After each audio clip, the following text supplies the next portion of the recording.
Umur 7 tahun pun gepebut muqaddam, gepebut Al-Quran tajwid dengan irama,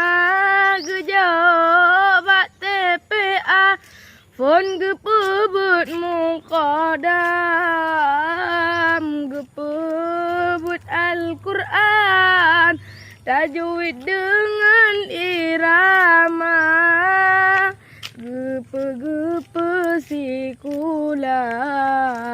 ba'as deglah letroglah enam, oh guru sambung lunyan SMP dengan SMA.